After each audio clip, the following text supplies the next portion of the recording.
Is criticism and the fear of people talking about you holding you back as a musician? Well, what if I told you there was a hidden strategy for you to turn every single piece of criticism and negative comment that you will ever get into a stepping stone towards success? In this video, I'm revealing the secrets to using criticism as your greatest asset so you can silence the naysayers for good. So, I get it. Putting yourself out there can be really tough, and the fear of being judged and criticized can make even the most confident of us second guess what we do. And it's really normal to have at least some worry about what other people think about you, especially when you're pouring your heart and soul into what we do as musicians. But there is a line where this stuff goes too far, and it starts holding you back from starting, from moving forward, and from ultimately gaining success. But the good news is that there is a way that we can turn all of that stuff into something extremely powerful and positive. So I remember when I first started playing with bands, and I was playing drums with this band, and the leader of this band stayed on my case all the time about how I was playing. I mean, like during every song, he would be looking back at me, telling me to play something different, play more hi-hat, play side stick rather than the snare drum, and all of that kind of stuff. And it was like he didn't like anything I was doing. And it got so bad that I became really nervous about gigs. And so I started to practice songs like meticulously to make sure I had everything down before the gigs, and it still didn't work. And finally, at this one gig, I got fed up. And after the show, I went to him and just said, "Look, I'm doing the best I can do here, but I really need you to tell me what you want me to do if it's something different than what I'm doing." So like, what style of drumming do you want me to play? Do you want me to play loud or soft or what? And as it turns out, I was already playing all of the stuff that he wanted me to play. It was just him being a bit of a micromanager. And after that night, that criticism never happened again. And what I learned from this situation is that when you have people that are criticizing you, you should seek specific feedback from them about what they're criticizing you about. I've used this many times, and asking these specific questions of who, what, when, where, how, and why will reveal if they're offering you something substantial or they're just being a butthole. Either way, you win. Now, something about me is that I like to pride myself on being able to play and perform with almost anybody. But there is this one person here in my city that I just do not enjoy playing with. If I get a call for a gig and I learn that this person is also on the gig, I'm almost always turning it down. And it's because this person always spends the entire gig criticizing the other musicians on stage. And it's always in this really arrogant way. So this one weekend, I was on a gig with this person, and I already knew it was going to be like that. And it was just one of those days for me where I was just not having it. I was like, if this dude says something to me stupid, I'm jumping stupid. So we're starting off this song, and right from the beginning, I could tell that this person was looking at me wanting to say something. And I was like, okay, here we go. So this person finally gets my attention, and I look over and they scream out at me, "Bro, what are you doing?" And my jumping stupid kicked in, and I looked at them like, what? What you say?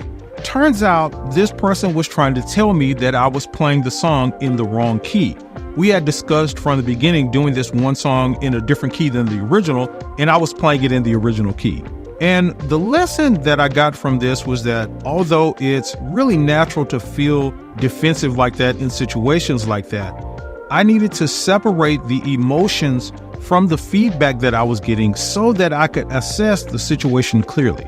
And so that made me start focusing on the content of people's criticism rather than their delivery and all of that. And just by removing the emotions from it, I was able to take the content and improve my skills where needed, which has been a huge asset. Now, speaking of improving skills, one of the things that I learned many, many years ago was that the only barrier between where I was and where I wanted to be as a musician was my ability to stay on the path, regardless of how hard it got. And to show you exactly what I mean by that, I'm going to share a story here that I have never shared publicly.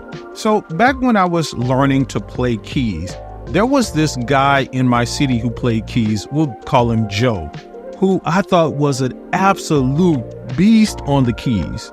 I would watch this guy play and, move from instrument to instrument and just beast on all of them. And I was just like, oh my God, this is exactly the musician I want to be when I grow up.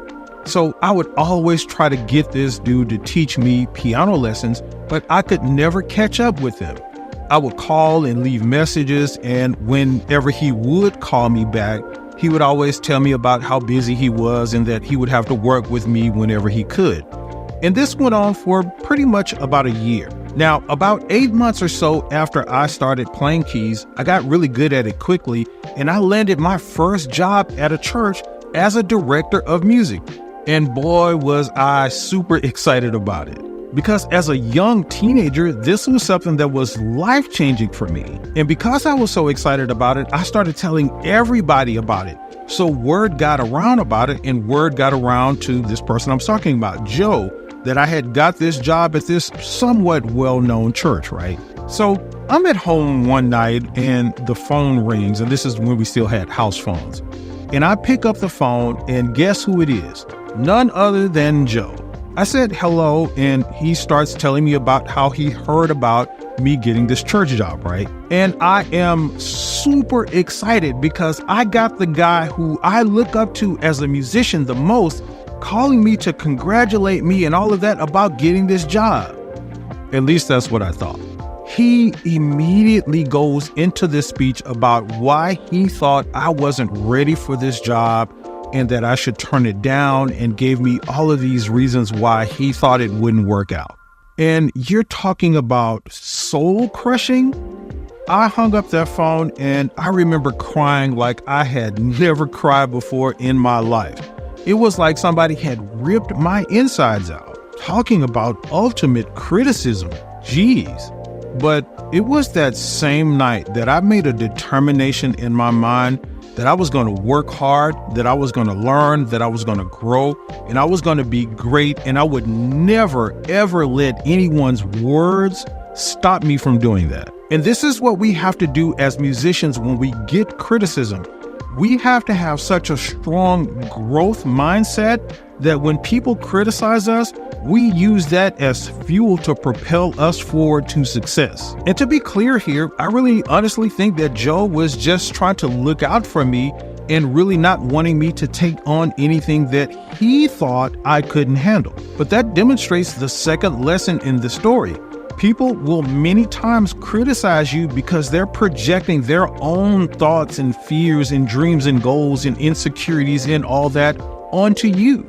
So when you realize that they aren't actually criticizing you, but they're just criticizing what they think you should be, what you should be doing, what you should be having, you could just look at that crowd and be like, oh, that's not even about me, and just move forward. Now, although you now understand how to turn criticism into your greatest asset, you won't be able to properly apply it until you get rid of the thing that is the biggest killer of all musicians' success. And I talk about that in this video right here. So click the screen and check it out now so that you can be successful.